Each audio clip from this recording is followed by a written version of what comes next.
Gulf ഫോക്കസിലേക്ക് വിശദമായി. ഇന്ത്യയിൽ നിന്നുള്ള അന്താരാഷ്ട്ര വിമാന സർവീസുകൾ അടുത്ത മാസം 15-ന് പുനരാരംഭിക്കും. പ്രവാസികളെ സംബന്ധിച്ചിടത്തോളം ഏറെ ആശ്വാസമാണ് ഈ തീരുമാനം. റെഗുലർ വിമാന സർവീസുകൾ പുനരാരംഭിക്കുന്നതുവരെ സൗദി പ്രവാസികൾക്ക് ചാർട്ടേഡ് വിമാനങ്ങളെ തന്നെ ആശ്രയിക്കേണ്ടി വരും. കോവിഡ് വ്യാപനത്തെ തുടർന്ന് 2020 മാർച്ച് 23-ന് നിർത്തിവച്ച അന്താരാഷ്ട്ര വിമാന സർവീസുകൾ ഡിസംബർ 15-ന് പുനരാരംഭിക്കുമെന്നാണ് DGCA അറിയിച്ചിരിക്കുന്നത്. സൗദി ഉൾപ്പെടെയുള്ള രാജ്യങ്ങളിലേക്ക് ഇതോടെ റെഗുലർ വിമാന സർവീസുകൾ ആരംഭിക്കുമെന്നാണ് സൂചന. നിലവിൽ ചാർട്ടേഡ് വിമാന സർവീസുകൾ മാത്രമുള്ള സൗദിയിലേക്ക് സാധാരണ വിമാന സർവീസുകൾ പുനരാരംഭിക്കുന്നത് പ്രവാസികളെ സംബന്ധിച്ചിടത്തോളം ഏറെ ആശ്വാസം നൽകും. ഡിസംബർ 1-നാണ് ഇന്ത്യയിൽ നിന്നും സൗദിയിലേക്ക് നേരിട്ട് യാത്ര ചെയ്യാനുള്ള അനുമതി പ്രാബല്യത്തിൽ വരുന്നത്. നിയമം പ്രാബല്യത്തിൽ വന്ന് ഡിസംബർ 14 വരെ അഥവാ ഇന്ത്യയിൽ നിന്നും റെഗുലർ വിമാന സർവീസുകൾ പുനരാരംഭിക്കുന്നതുവരെ സൗദിയിലേക്കുള്ള യാത്രക്കാർ ചാർട്ടേഡ് വിമാനങ്ങളെ തന്നെ ആശ്രയിക്കേണ്ടി വരും. അതേസമയം സൗദിക്കകത്തു നിന്നും 2 ഡോസ് വാക്സിൻ എടുക്കാതെ സൗദിയിലേക്ക് യാത്ര ചെയ്യുന്നവരെല്ലാം സൗദിയിലെത്തി 5 ദിവസം ഇൻസ്റ്റിറ്റ്യൂഷണൽ ക്വാറന്റൈനിൽ കഴിയണമെന്നാണ് നിർദ്ദേശം. 5 ദിവസത്തെ താമസവും ഭക്ഷണവും കോവിഡ് പരിശോധനയും ഉൾപ്പെടെയുള്ള ക്വാറന്റൈൻ പാക്കേജിന് ഏതാണ്ട് 1500 റിയാൽ മുതലാണ് ഈടാക്കുന്ന നിരക്ക്. എയർലൈൻ കമ്പനികൾ വഴിയും ട്രാവൽ ഏജൻസികൾ വഴിയും ക്വാറന്റൈൻ പാക്കേജ് എടുക്കാം. 24 ജിദ്ദ. ഇന്ത്യയിൽ നിന്നുള്ള യാത്രാവിലക്ക് സൗദി പിൻവലിച്ചതോടെ സൗദി സിവിൽ ഏവിയേഷൻ വിമാന കമ്പനികൾക്ക് സർക്കുലർ അയച്ചു. ഡിസംബർ 1 മുതൽ ഇന്ത്യ ഉൾപ്പെടെ 6 രാജ്യങ്ങളിൽ നിന്നുള്ളവർക്ക് സൗദിയിലേക്ക് നേരിട്ട് യാത്ര ചെയ്യാമെന്ന് അതോറിറ്റി അറിയിച്ചു. അതേസമയം ഇന്ത്യയിൽ നിന്ന് സൗദിയിലേക്ക് നേരിട്ടുള്ള റെഗുലർ വിമാന സർവീസുകൾ ഇല്ലാത്തത് യാത്രക്കാർക്ക് പ്രയാസം സൃഷ്ടിക്കും.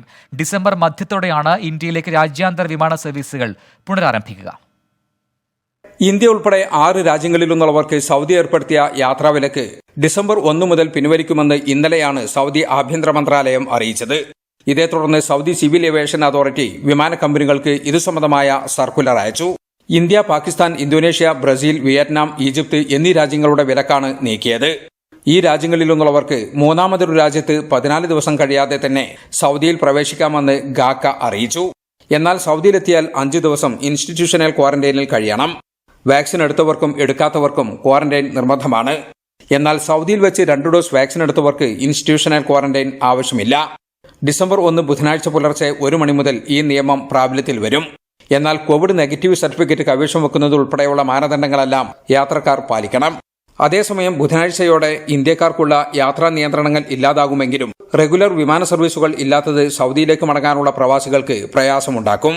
ഇന്ത്യയിൽ രാജ്യാന്തര വിമാന സർവീസുകൾക്കുള്ള വിലക്ക് തുടരുന്നതും ഇന്ത്യയും സൗദിയും തമ്മിൽ എയർ ബബിൾ കരാറില്ലാത്തതുമാണ് റെഗുലർ സർവീസ് ഇല്ലാതിരിക്കാനുള്ള കാരണം. സൗദിയിലേക്ക് നേരിട്ട് യാത്ര ചെയ്യാൻ ചാർട്ടേഡ് വിമാന സർവീസുകളെ തന്നെ ആശ്രയിക്കേണ്ടി വരും.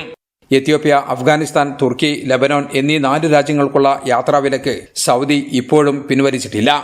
ജലീൽ കണമകലം, 24 ജിദ്ദ.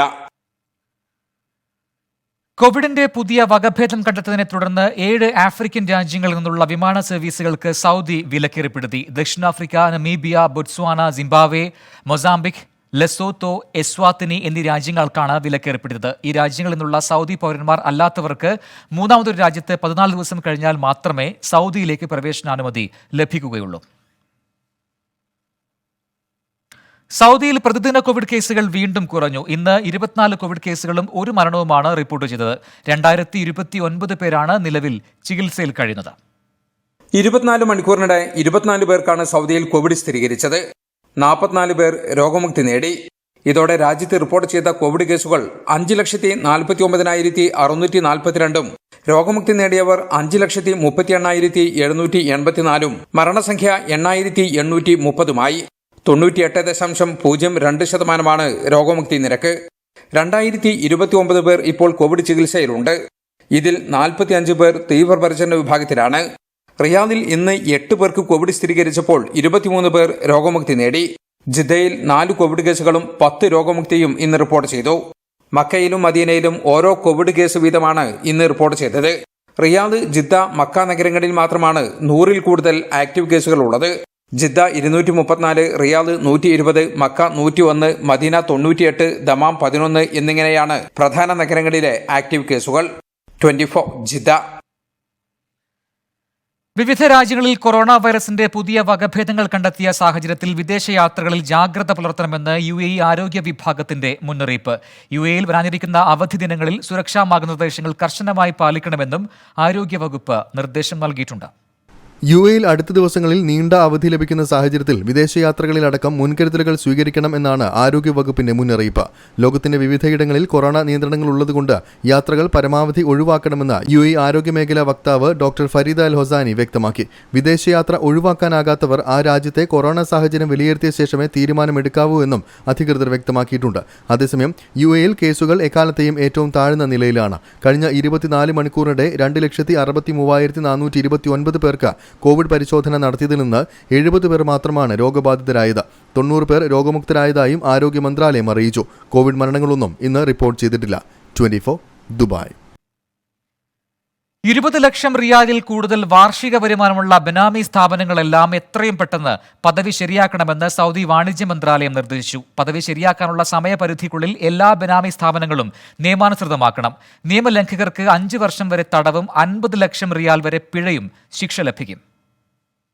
സൗദി പൗരന്മാരുടെ ലൈസൻസിൽ വിദേശികൾ നടത്തുന്ന ബിനാമി സ്ഥാപനങ്ങളെല്ലാം 2022 ഫെബ്രുവരി 16 നിയമാനുസൃതമാക്കണമെന്നാണ് സൗദി വാണിജ്യ മന്ത്രാലയത്തിന്റെ നിർദ്ദേശം. ഈ സമയപരിധി അവസാനിച്ചാൽ നിയമലംഘകർക്കെതിരെ ശക്തമായ ശിക്ഷാ നടപടി സ്വീകരിക്കുമെന്ന് മന്ത്രാലയം ഓർമ്മിപ്പിച്ചു. 5 വർഷം വരെ തടവും 50 ലക്ഷം റിയാൽ വരെ പിഴയുമാണ് ശിക്ഷ. സ്ഥാപനം വിദേശികൾക്ക് സ്വന്തം പേരിലേക്ക് മാറ്റാനും സ്വദേശിയുമായി പാർട്ണർഷിപ്പായി മുന്നോട്ടു പോകാനും സ്വദേശിക്ക് വിൽക്കാനും സാധിക്കും. അല്ലാത്തപക്ഷം സ്ഥാപനം അടച്ചുപൂട്ടണം. വിദേശിയുടെ പേരിൽ സ്ഥാപനം മുന്നോട്ടു പോവുകയാണെങ്കിൽ നിക്ഷേപക ലൈസൻസോ പ്രിവിലേജ് ഇഖാമയോ കരസ്ഥമാക്കണം. എല്ലാ സ്ഥാപനങ്ങളും, പ്രത്യേകിച്ച് 20 ലക്ഷം റിയാലിൽ കൂടുതൽ വാർഷിക വരുമാനമുള്ള സ്ഥാപനങ്ങൾ പരമാവധി നേരത്തെ പദവി ശരിയാക്കണമെന്ന് ബിനാമി സ്ഥാപനങ്ങളെ കണ്ടെത്തുന്നതിനുള്ള പ്രത്യേക സമിതി ആവശ്യപ്പെട്ടു. ബകാലകൾ, ലോണ്ടറികൾ, ബാർബർ ഷോപ്പുകൾ, ബ്യൂട്ടി സലൂണുകൾ, ഇലക്ട്രിക് പ്ലംബിംഗ് കടകൾ, റെസ്റ്റോറന്റുകൾ, പഴം പച്ചക്കറി കടകൾ, കാർ വർക്ക്ഷോപ്പുകൾ, പെട്രോൾ സ്റ്റേഷനുകൾ, വെഹിക്കിൾ മെയിന്റനൻസ് കേന്ദ്രങ്ങൾ, ബേക്കറികൾ തുടങ്ങി എല്ലാ സ്ഥാപനങ്ങൾക്കും ഇത് ബാധകമാണെന്ന് മന്ത്രാലയം അറിയിച്ചു. വാണിജ്യ മന്ത്രാലയത്തിന്റെ mc.gov.sa എന്ന വെബ്സൈറ്റ് വഴി പദവി ശരിയാക്കാനുള്ള അപേക്ഷ സമർപ്പിക്കാം. ജലീൽ കണമകലം, 24 ജിദ്ദ. സൗദിയിലെ വാണിജ്യ കേന്ദ്രങ്ങളിൽ നിയമലംഘനങ്ങൾ കണ്ടെത്താൻ പരിശോധന തുടരുകയാണ്. മദീനയിൽ കഴിഞ്ഞ ദിവസം നടത്തിയ റെയ്ഡിന്റെ ദൃശ്യങ്ങൾ പുറത്തുവിട്ടു. ഉദ്യോഗസ്ഥരെ കണ്ട് അനധികൃതമായി പ്രവർത്തിക്കുന്ന സ്ഥാപനങ്ങൾ അടയ്ക്കുന്നതും ജീവനക്കാർ ഓടി മറയുന്നതും ദൃശ്യങ്ങളിൽ കാണാം. തൊഴിൽ നിയമലംഘനങ്ങൾ കണ്ടെത്താൻ സൗദിയിലെ വ്യാപാര കേന്ദ്രങ്ങളിൽ ശക്തമായ പരിശോധനയാണ് ഇപ്പോൾ നടക്കുന്നത്. സൗദികളുടെ പേരിൽ വിദേശികൾ നടത്തുന്ന ബിനാമി സ്ഥാപനങ്ങൾ കണ്ടെത്തുകയാണ് പരിശോധനയുടെ പ്രധാനപ്പെട്ട ലക്ഷ്യങ്ങളിലൊന്ന്. സൗദികൾ ജോലി ചെയ്യേണ്ട തസ്തികകളിൽ വിദേശികൾ ജോലി ചെയ്യുന്നുണ്ടോ? വിദേശികൾ അവരുടെ ലേബർ കാർഡിൽ രേഖപ്പെടുത്തിയ ജോലി തന്നെയാണോ ചെയ്യുന്നത്? സ്ഥാപനത്തിന്റെ സ്പോൺസർഷിപ്പിലല്ലാത്ത വിദേശികൾ ജോലി ചെയ്യുന്നുണ്ടോ? അനധികൃത താമസക്കാർ ജോലി ചെയ്യുന്നുണ്ടോ? തുടങ്ങിയ കാര്യങ്ങളും ഉദ്യോഗസ്ഥർ പരിശോധിക്കുന്നുണ്ട്. മദീനയിലെ വ്യാപാര കേന്ദ്രങ്ങളിൽ കഴിഞ്ഞ ദിവസം ഉദ്യോഗസ്ഥർ നടത്തിയ പരിശോധനയുടെ ദൃശ്യങ്ങൾ പ്രമുഖ അറബ് ടെലിവിഷൻ ചാനൽ പുറത്തുവിട്ടു. ഉദ്യോഗസ്ഥരുടെ സാന്നിധ്യം നേരത്തെ അറിഞ്ഞ പല കടകളും അടച്ച് ജീവനക്കാർ സ്ഥലം വിട്ടതായി പരിശോധനയിൽ കണ്ടെത്തി. ചില കടകൾ തുറന്നിട്ടുണ്ടെങ്കിലും ജീവനക്കാരെ കണ്ടെത്താനായില്ല. ഉദ്യോഗസ്ഥർ എത്തുമ്പോഴേക്കും ധൃതിയിൽ കടകളിൽ നിന്നും ഇറങ്ങി ഓടുന്നതും ദൃശ്യങ്ങളിലുണ്ട്. സൗദി വാണിജ്യ മന്ത്രാലയത്തിന് കീഴിൽ 6 സർക്കാർ വകുപ്പുകൾ ചേർന്നാണ് റെയ്ഡ് നടത്തിയത്. മദീനയിൽ ഈ മാസം ഇതുവരെ നടത്തിയ 700ഓളം പരിശോധനകളിൽ 84 നിയമലംഘനങ്ങൾ കണ്ടെത്തി. നിയമലംഘകർക്ക് തടവ്, പിഴ, നാടുകടത്തൽ, സ്ഥാപനം അടച്ചുപൂട്ടൽ, ലൈസൻസ് റദ്ദ് ചെയ്യൽ, റിക്രൂട്ട്മെന്റിന് വിലക്കേർപ്പെടുത്തൽ തുടങ്ങിയവയാണ് ലഭിക്കുന്ന ശിക്ഷ. ജലീൽ കണമകലം, 24 ജിദ്ദ. ഉംറ നിർവഹിക്കാത്തവർക്കും മക്കയിലെ ഹറം പള്ളിയിൽ തൊവാഫ് ചെയ്യാനുള്ള ബുക്കിംഗ് ആരംഭിച്ചു. ഓൺലൈൻ വഴിയാണ് പെർമിറ്റ് നൽകുന്നത്. ദിവസം 3 മണിക്കൂർ വീതമുള്ള 3 നേരങ്ങളിലാണ് തൊവാഫ് നിർവഹിക്കാൻ സൗകര്യമൊരുക്കിയിരിക്കുന്നത്. ഉംറ നിർവഹിക്കാത്തവർക്കും വിശുദ്ധ കാബയെ വലയം ചെയ്യുന്ന തൊവാഫ് ചെയ്യാനുള്ള ബുക്കിംഗ് ഹറം കാര് വകുപ്പ് സ്വീകരിച്ചു തുടങ്ങി. ഉംറക്കും നിസ്കാരത്തിനുമുള്ള പെർമിറ്റ് എടുക്കുന്ന യഅ്തമർന ആപ്പ് വഴി തന്നെയാണ് തൊവാഫിനുള്ള പെർമിറ്റും എടുക്കേണ്ടത്. ഉംറയുടെ ഭാഗമല്ലാത്ത തൊവാഫിനായി ഹറം പള്ളിയുടെ 1ാം നിലയിലാണ് സൗകര്യം ഏർപ്പെടുത്തിയിരിക്കുന്നത്. 3 മണിക്കൂർ വീതമുള്ള 3 നേരങ്ങളിലാണ് തൊവാഫിനുള്ള സമയം അനുവദിക്കുന്നത്. രാവിലെ 7 മണി മുതൽ 10 മണി വരെയും, രാത്രി 9 മണി മുതൽ 12 മണി വരെയും, രാത്രി 12 മണി മുതൽ പുലർച്ചെ 3 മണി വരെയുമാണ് തൊവാഫ് ചെയ്യാനുള്ള സൗകര്യമുള്ളത്. തൊവാഫിന് തിരക്കില്ലാത്ത സമയം തിരഞ്ഞെടുക്കാൻ ഇപ്പോൾ യഅ്തമർന ആപ്പിൽ സൗകര്യമുണ്ട്. സെലക്ട് ചെയ്യുന്ന ദിവസം തൊവാഫിനുള്ള ബുക്കിംഗ് പൂർത്തിയായിട്ടുണ്ടെങ്കിൽ ഗ്രേ നിറത്തിലായിരിക്കും തീയതി കാണിക്കുക.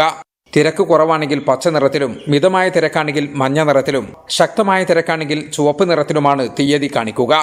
കോവിഡിന് ശേഷം ആദ്യമായാണ് ഉംറയുടെ ഭാഗമല്ലാത്ത ത്വാഫ് ചെയ്യാനുള്ള അവസരം തീർത്ഥാടകർക്ക് ലഭിക്കുന്നത്. ഇതിനു പുറമെ കഅബയിൽ സ്ഥാപിച്ച ഹജറുൽ അസ്വദ് എന്ന ശില ചുംബിക്കാനുള്ള അവസരവും താമസിയാതെ വീണ്ടും തീർത്ഥാടകർക്ക് ലഭിക്കും. ഹറം പള്ളിയുടെ മുഴുവൻ ശേഷിയിലും ഇപ്പോൾ തീർത്ഥാടകർക്ക് പ്രവേശനം നൽകുന്നുണ്ട്. ഇന്ത്യയിൽ നിന്നും സൗദിയിലേക്ക് നേരിട്ട് യാത്ര ചെയ്യാനുള്ള അനുമതി ബുധനാഴ്ച പ്രാബല്യത്തിൽ വരുന്നതോടെ ഉംറ തീർത്ഥാടകർക്കും സൗദിയിലെത്താൻ സാധിക്കുമെന്നാണ് പ്രതീക്ഷ. ഇതോടെ മലയാളികൾ ഉൾപ്പെടെ കൂടുതൽ വിദേശ തീർത്ഥാടകർ ഹറം പള്ളിയിലെത്തും. ജലീൽ കണമക്കലം, 24 ജിദ്ദ.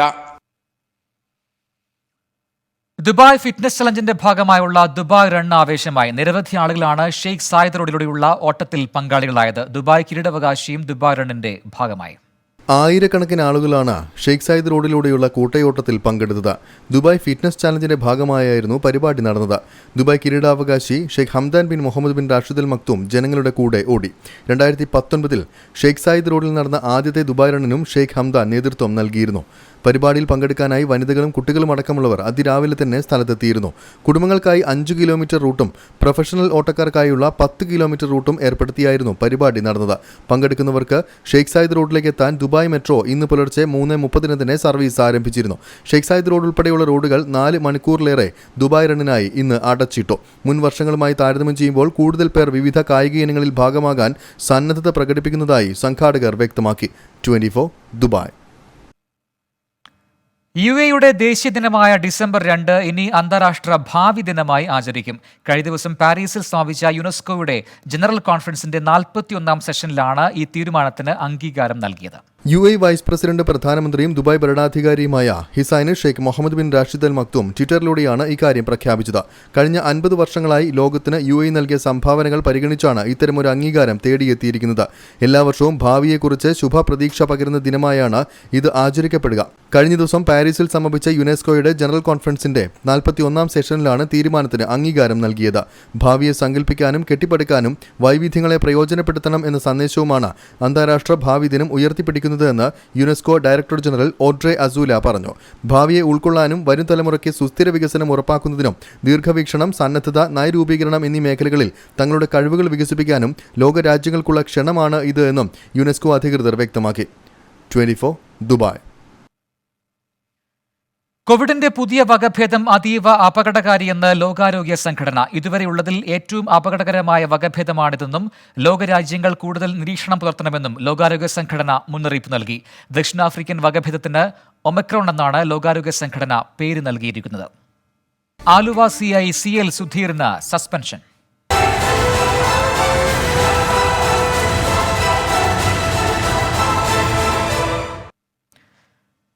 നിയമവിദ്യാർത്ഥിനി മോഫിയ പർവീണിന്റെ ആത്മഹത്യയിൽ ആലുവ മുൻ CI CL സുധീറിന് സസ്പെൻഷൻ.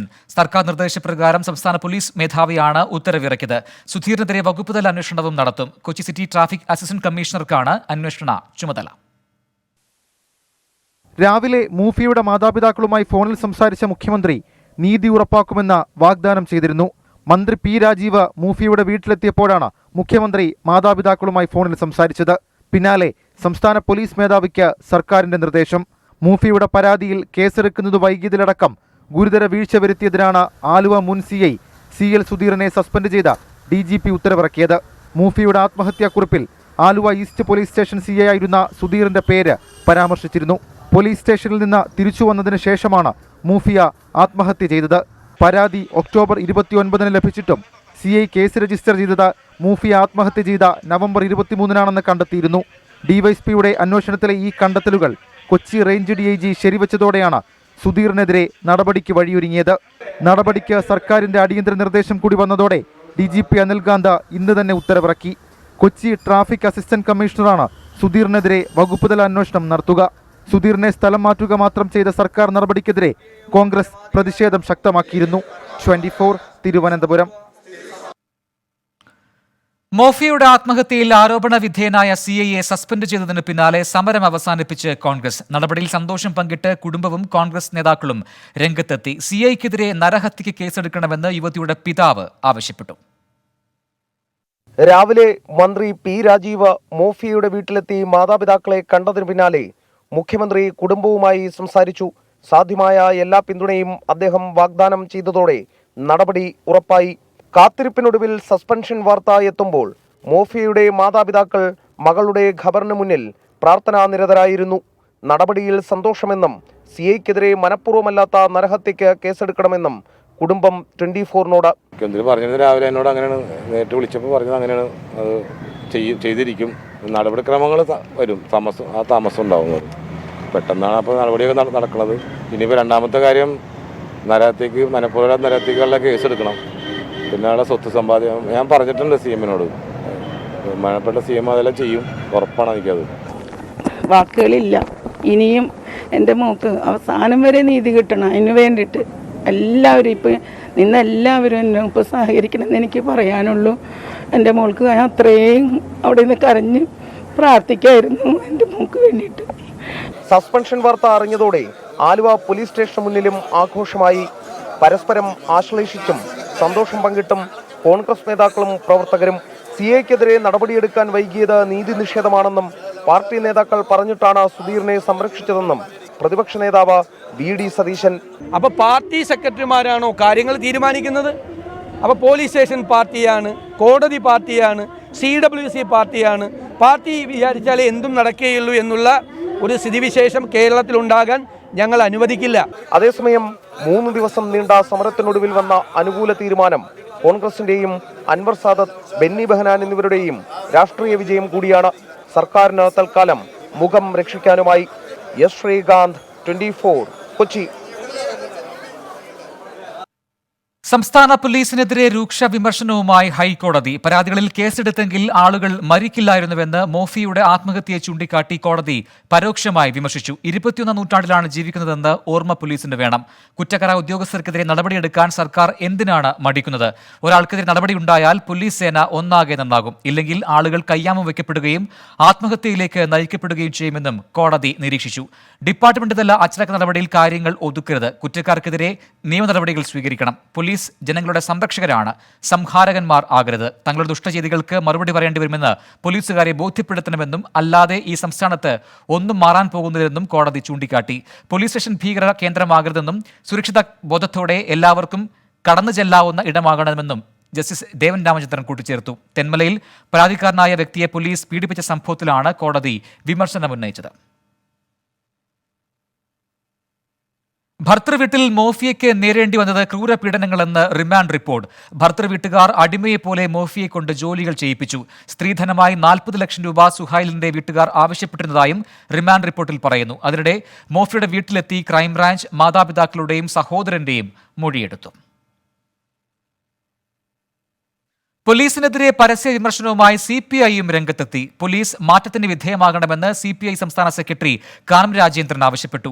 വേലി തന്നെ വിളവ് തിന്നുന്നത് അനുവദിച്ചുകൂടെന്ന തലക്കെട്ടിൽ CPI മുഖപത്രം ജനയുഗം മുഖപ്രസംഗം എഴുതി. പോലീസ് കാണിക്കുന്ന ആക്രമണങ്ങളെക്കുറിച്ച് കൂടുതലൊന്നും പറയുന്നില്ലെന്ന് CPI നേതാവ് കോടിയേരി ബാലകൃഷ്ണനെ ഒപ്പമിരുത്തി CPI നേതാവ് C ദിവാകരൻ തുറന്നടിച്ചു. CPI വിമർശനം ആഭ്യന്തര വകുപ്പ് കൈയാളുന്ന മുഖ്യമന്ത്രിക്കെതിരായ വിമർശനം കൂടിയാണ്. കേരളത്തിൽ പോലീസ് രാജെന്ന് കഴിഞ്ഞ ദിവസം ആരോപിച്ചത് AASF സംസ്ഥാന സെക്രട്ടറി J. അരുൺ ബാബു. പിന്നാലെ പോലീസിനെതിരായ വിമർശനത്തിന് മൂർച്ചകൂട്ടി CPI.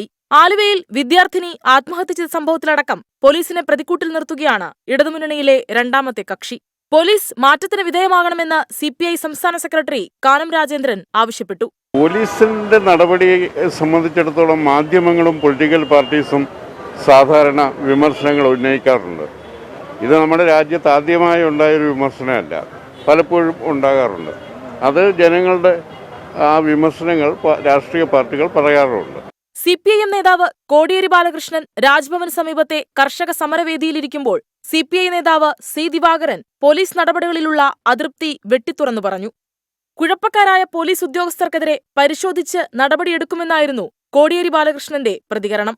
അത് സംബന്ധിച്ച് ഉയർന്നു വന്നിട്ടുള്ള എല്ലാ ആക്ഷേപങ്ങളും ഗവൺമെന്റ് പരിശോധിക്കും. CPI മുഖപത്രം ജനയുഗം മുഖപ്രസംഗത്തിലൂടെ പോലീസിനെ വിമർശിച്ചു. രുചികരമായ പാൽപ്പായസം വിഷലിപ്തമാക്കാൻ ഒരു തുള്ളി വിഷം മതിയെന്ന് സമീപകാല സംഭവങ്ങൾ പരാമർശിച്ച് മുഖപ്രസംഗം വിമർശിച്ചു. ആലുവ CI സുധീറിന്റെ വീഴ്ചകൾ പ്രസംഗത്തിൽ വിശദീകരിക്കുന്നു. ഇത്തരക്കാർ ജനാധിപത്യ സമൂഹത്തിന് അപമാനമാണ്. പോലീസ് നടപടികൾ LDF സർക്കാരിന്റെ പ്രതിച്ഛായയ്ക്ക് മങ്ങലേൽപ്പിക്കുന്നത് ഖേദകരമാണെന്നും കാനം രാജേന്ദ്രൻ പത്രാധിപരായ ജനയുഗത്തിന്റെ മുഖപ്രസംഗത്തിൽ കുറ്റപ്പെടുത്തുന്നു. 24 തിരുവനന്തപുരം. ലോകത്തെവിടെയായാലും ഏത് സമയത്തും 24 വാർത്തകളും ഓഗ്മെന്റഡ് റിയാലിറ്റി പാക്കേജുകളും എക്സ്പ്ലെയിനറുകളും വിശദമായി കാണാൻ ഞങ്ങളുടെ YouTube ചാനൽ നിങ്ങൾക്ക് സബ്സ്ക്രൈബ് ചെയ്യാം.